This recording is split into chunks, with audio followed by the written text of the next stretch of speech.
अस्सलाम वालेकुम। नमन सिद्दीक मिटवर बाला मौजू किस्सो एहसान भलाई नसीब बाब अकुल मसरूर शाद आबाद पान नंबर 24। हज़रत इमाम जैफर सादिक़ अलैहिस्सलाम जिनका मनकूल आहे खुदा वंडे आलम अकुल पैदा कयो त हुन फरमायो वेझो अचु। हू आयो त फरमायो वापसि हली वञ। हू हली वई। वरी फरमायो मूं अहिड़ी शइ पैदा कोन कई जो मूंखे तव्हां खां ज़्यादा घणी महबूब हुजे। उन मां 9 ऐसा जनाब मुहम्मद मुस्तफ़ा सल्लल्लाहु अलैहि वसल्लम जिन खे अता कयाई ऐं 1 हिसो सभिनी मखलूक में वंडियाई या तक़सीम फरमायो। हज़रत इमाम जैफर सादिक़ अलैहिस्सलाम जिनका मनकूल आहे त अलाह ख़ुदा 1,24,000 पैगंबर मोकिलिया। उन्हनि जे बराबरि उन्हनि जे वसी करार ॾिनो जेके सभु जा सभु दुनिया में ज़ाहिद अमानतदार या अदा करण वारा हुया। अमानतदार या अदा करण वारा हुया।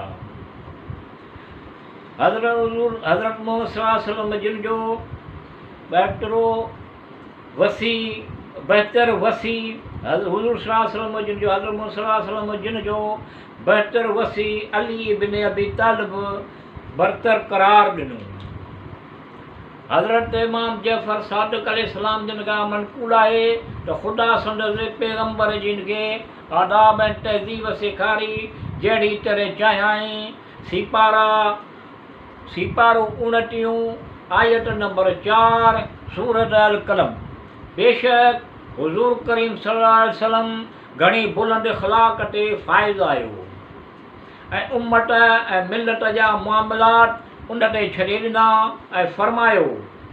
सिपारो नंबर 28 आयत नंबर 7 सूरत अल हशर।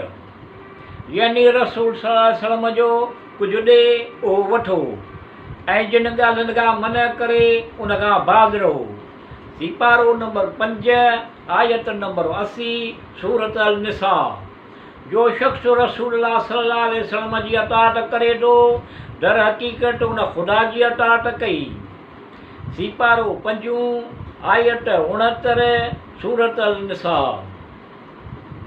यानी जो ख़ुदा ऐं रसूल जी अताअत करे थो अहिड़ा माण्हू उन अंबिया सिद्दीक़ीन शुहदा ऐं सालिहीन मां गॾु हूंदा जिन्हें ख़ुदा संदन नेमतूं अता कई। ए माण्हू जा सुठा रफ़ीक हूंदा आहिनि।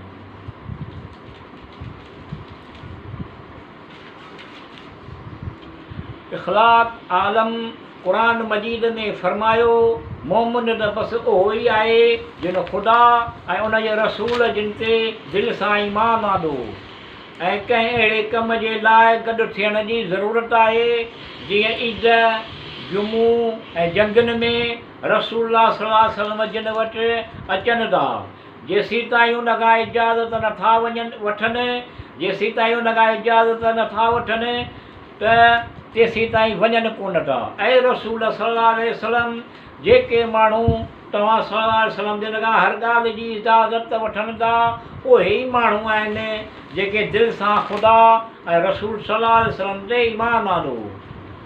हज़रत इमाम मुहम्मद बाक़र अलैहिस्सलाम जिन खां मनकूल आहे त यकीनन ख़ुदा उन्हनि माण्हुनि खे बख़ूबी सुञाणे थो जेके तव्हां मां अखि बचाए हलिया वञनि था।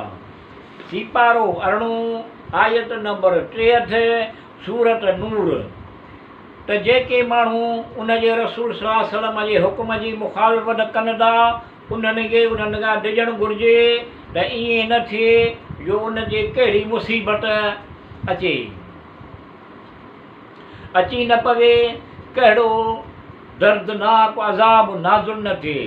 ॿी जॻह ते इरशाद फरमायो ऐं ईमान वारो पैगंबर सल्लल्लाहु अलैहि वसल्लम जे घर में दाख़िल न थियो मगर जॾहिं तव्हांखे खाधो खाइण जे लाइ अंदरि अचण जी इजाज़त ॾे। पर उन जे खाधे पचण जे इंतज़ार में नबी सल्लल्लाहु अलैहि वसल्लम जे घर वेही न रहो। लेकिन तव्हांखे छॾियो वञे त ठीकु वक़्त ते वञो। वरी जॾहिं खाधो खाई फारग़ थियो त पंहिंजे जॻह ते वापसि हलिया वञो। बग़ैर उनजे जो उते वेही ॻाल्हियुनि में मशगूल थियो।